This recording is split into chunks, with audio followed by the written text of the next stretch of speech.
Putting in. Have you ever felt like you were standing at a crossroads, unsure whether to follow your inner voice or listen to the noise around you? Hello, I'm Sarah, and this is Let the Story Write Itself podcast, and this is episode 35, Embodying the Sovereign, Trusting Your Inner Compass.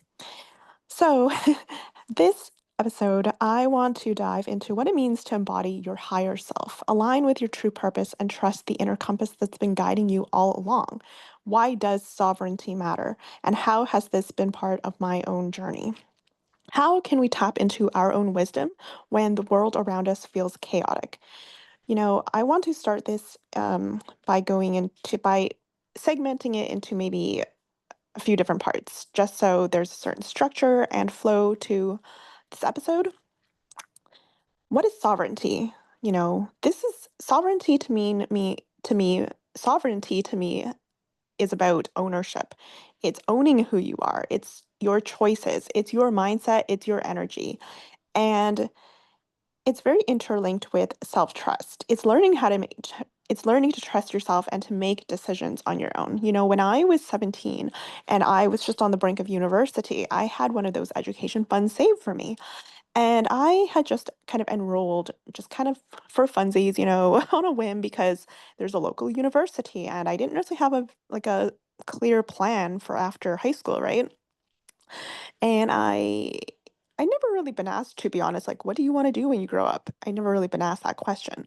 So it was like a self-led thing where I just applied. Like no one really forced me to, but it was almost like this expectation, right? Like, what are you going to do after high school? And I knew how to fund save for me. So I just applied to the local university. And when I had gone to the orientation session, I had this very clear feeling within me that somehow there's just something off about it. Like my energy felt depleted. I felt hollow inside. It felt dark and cold, and me, I like a beautiful summer day. There's no reason to be feeling this way. There's no logical reason. And yet this is like, it was undeniable. Like I could not feel it. And this is like the body wisdom speaking to me.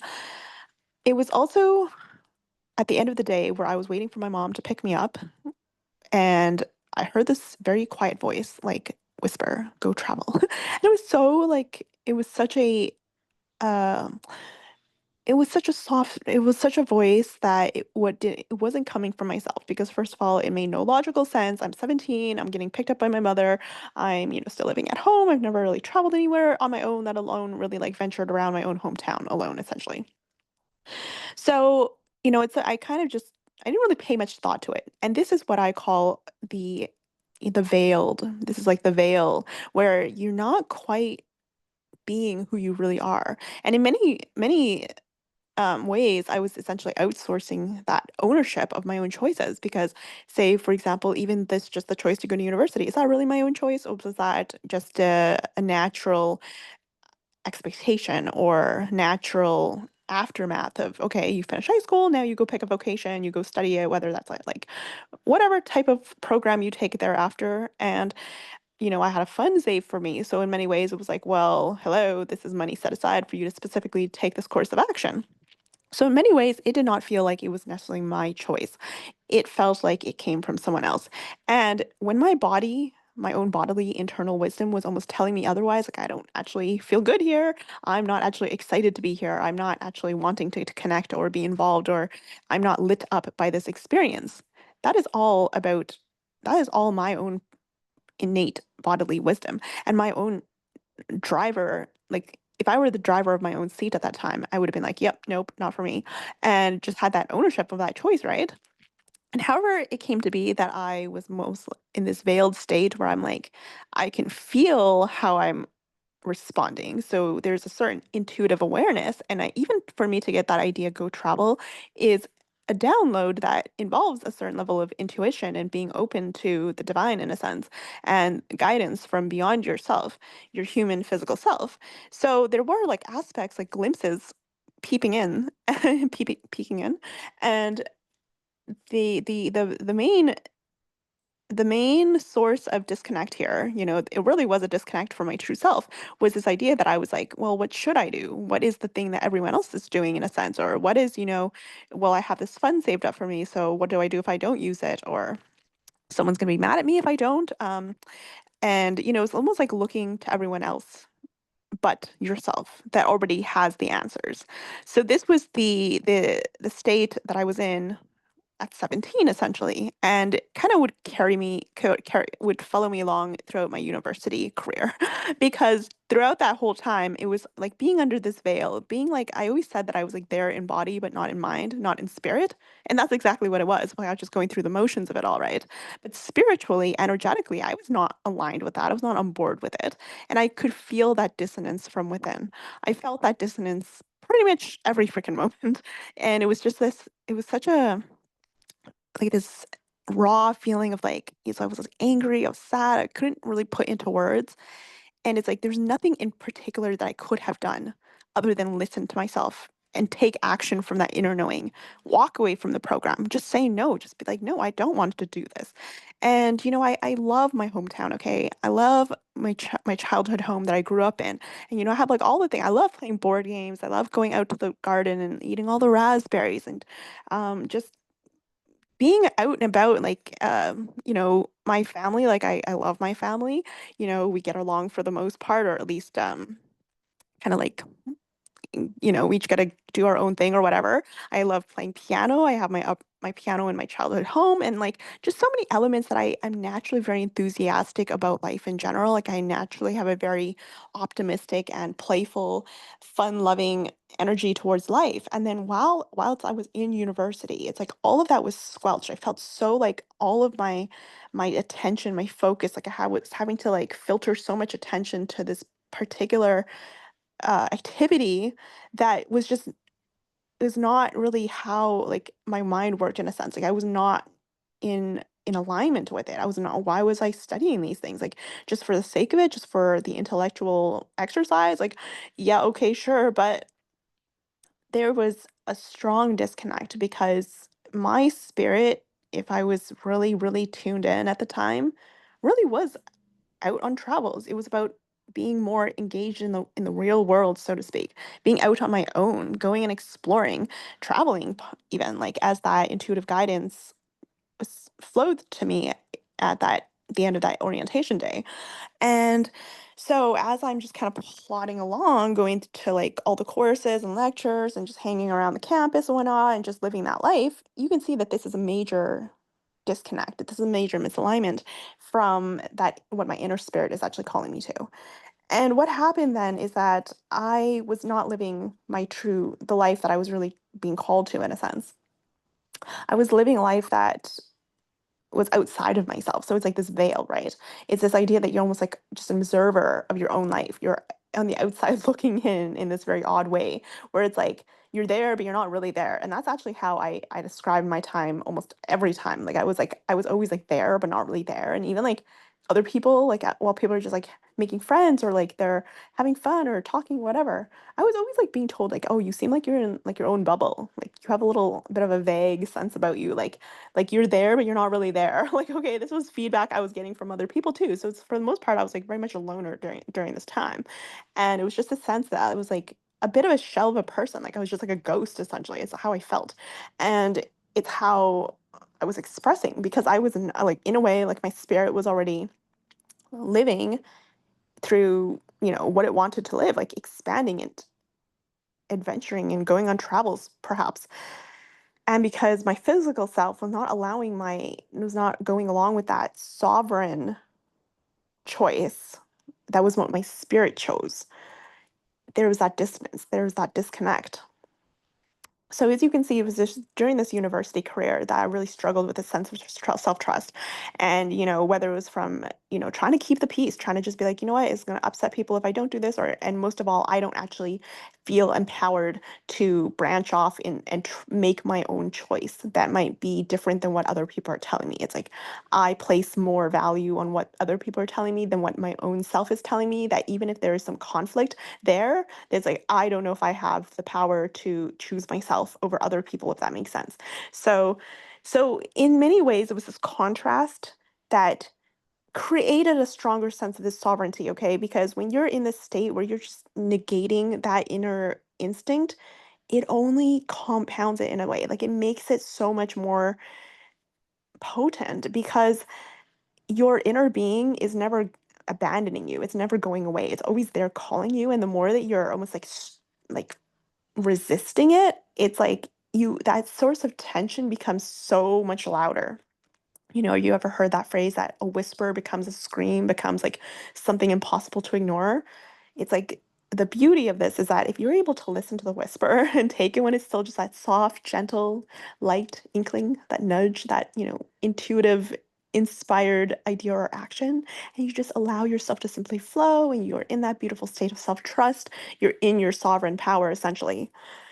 You're if you're able to just live in that natural flow state, as it says, like go from strength to strength. Okay, there's no reason to need to dip into the valleys or really get into like the messes sometimes, almost like that state where you're so such in a state of resistance, such in a state of dis-ease, of like constriction, of like not allowing yourself to be who you like. You're in such a tightly held state of control, essentially, is what it is. It's like you're not giving yourself an ounce to like just be.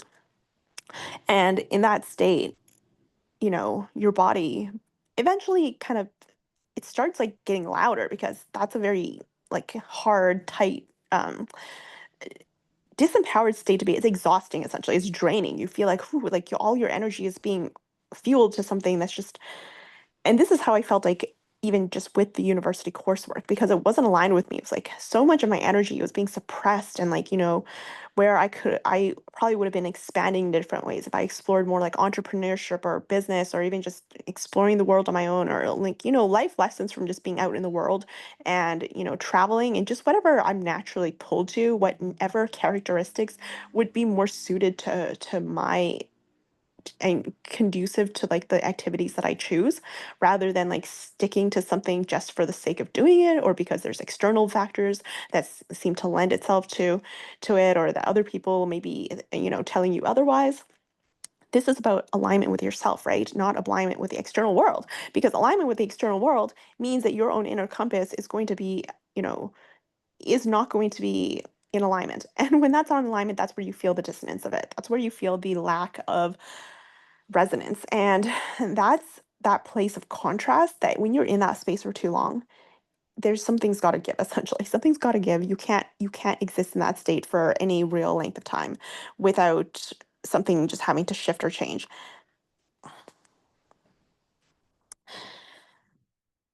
So essentially what happened is that when I completed that, the whole university situation, I got out of it and I was like, you know what? Okay, I completed the degree, I did the dang thing. I am almost so relieved. I feel like I can finally breathe for the first time. And the thing is, like, did this really come by choice? Or it's just like, okay, the thing just naturally ended by way of I went and did the whole thing for the whole, I was in university for 5 years. And I completed the whole thing, not by way of me having the courage and being like, I choose my own path. It was like, you know what? Okay, I'm just going to let this thing play out. I'm just going to almost stay in that tepid state of like, I don't want to make a decision still. So I'm just going to let the decision almost become expire in a sense. So it's like, okay, I'm just going to go on and complete this thing until the end of it, and I complete the degree, and then I can be like, okay, I've done the thing. I don't have to do it anymore. I don't have to choose this again. So in a very odd sense, it was like I hadn't really chose my sovereignty even at the end of it. It kind of just like, okay, well, I completed it. I'm not happy about it per se, but in some way I kind of still just did the thing. So it was like this very tepid, like I had not really entered my state of sovereignty. But what had happened is that my veil had lifted, okay? Because at this point I recognized how I had betrayed myself in that sense, how I had almost and there was this place of blame that I was in for a while because, what happens was when you let other people dictate your choices and you don't feel like you were the one who made that choice, a lot of times a feeling of resentment can come in where you almost see like whoever you almost like associate with that person who you thought, okay, maybe this is the person who saved the fun for me. For me, it was like my parents, right? For me, it was like whoever didn't necessarily tell me like, "Oh, you can choose whatever you want," or, "What would you like to do?" It was like this feeling of like, "Okay, well, everyone else chose this for me. I didn't choose it for myself." So it was almost like this latent anger. It was like this odd sense of like, instead of even owning that choice, non-choice, whatever you want to call it, instead of just simply being like, "Okay, yeah, that was it's really this radical sense of self-ownership where it's like, okay, even though you're 17, and yes, obviously there are people who have better support systems, people who maybe have people who are able to keep them away from, self-betraying in a sense. So if you have that, that's a great privilege. That is, in fact, what coaching is all about. Where if you don't really have those structures in place, then you hire a coach, then you have someone who is able to provide that for you in a sense. Because unless you're able to recognize that every single thing is a choice in your life, then you could be in the state where I emerged from university and I was still feeling like, wow, I'm not my own person. Like I don't feel a sense of autonomy in a sense. I felt like everyone else made that decision for me. Like that those 5 years in university were not my own. They were not of my own choosing in many ways. Like I do not feel like I got anything out of that other than, wow, it literally felt like a waste of time, if that makes sense. Like, what else could I have been doing during that time? Like the opportunity cost of it, right? And it was almost this source of like, it was like a dark cloud in my life journey because I felt like up until then I'd been just, like a fairly happy-go-lucky kid, just growing up and nothing totally like that really I didn't really have any strong grudges or feelings of like I had an injustice done or this and that. Like I hadn't really had anything really that I was holding on to in that way. But from this university experience, because it was so elongated and because it really was this first time in my life that I really felt like there was this struggle between how I was really feeling inside and what I felt I was almost made to do. Like however that comes about, where almost like you feel like your choice was not your own, almost that illusion. And and it was the first time that I really felt like it was like this feeling of like blame, I really felt a certain hatred and anger and like blame and resentment and like, oh, like this person is took away my own freedom, took away the sense of my own choice, my own autonomy in life, my ability to make my own decisions, and that's where this is where the veil lifts. Sometimes it takes you to be pushed to that place where you live so long in your untruth, like you're not living as who you really are, that at some point, it's like, whether you're like, not like you snap or anything, but at some point, it's like you've had enough. At some point, you're like, you know what? Enough of this. It's like things cannot continue this way because I've already lived this. And what happened for me is like I literally lived that for the 5 whole years I was in university. I never just walked away. I never just chose myself. I never like embraced that sovereignty. I was very much in the zone of like, well, I'm just gonna kind of like let this play out. And then at the end, every year I kind of was like, I'm dropping out, but I never did, right? And then at the end of it, I was like, well, and that's the thing, like once as you go deeper into something, it can often feel harder to let something go because you feel like, oh, well, I've already invested so much time in it. Okay, I'm closer to the end now than I was when I started, so I might as well just finish it, right? And then, you start to become like it's like you become more enmeshed in it. It becomes more like your reality. You start becoming more like of that mindset. And in many ways then actually it does even make more sense because it's become like part of your matrix, your identity. It's almost like your life experiences and activities are shaping who you are at any moment. So in many ways, like at this point, whether I continued and completed I don't think it was necessarily the issue at that point because if you're able to catch it when it's still a silent whisper, that's really where the real magic starts. So that's really where there's none of that resistance. There's none of that. Let me try to make something happen. Let me make a logical choice.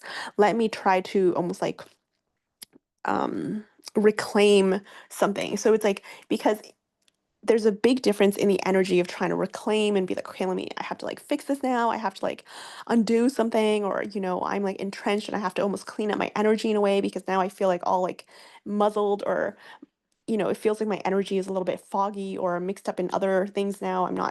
I don't have that same channeled download coming through that was so crisp and clean and clear just at go travel at 17 on the brink of university, had not actually started the university yet, just on the brink of it. If I just made a clean clear cut at that point, it's like nipping it in the bud, right? Nipping it before it even has a chance to flourish and like become more of this entangled mess, and this mess where then you might almost find yourself having to unravel from, where you find yourself having to heal from. It's almost like there is some messiness that can occur if for some reason you're not able to catch it at the root, at the start of it.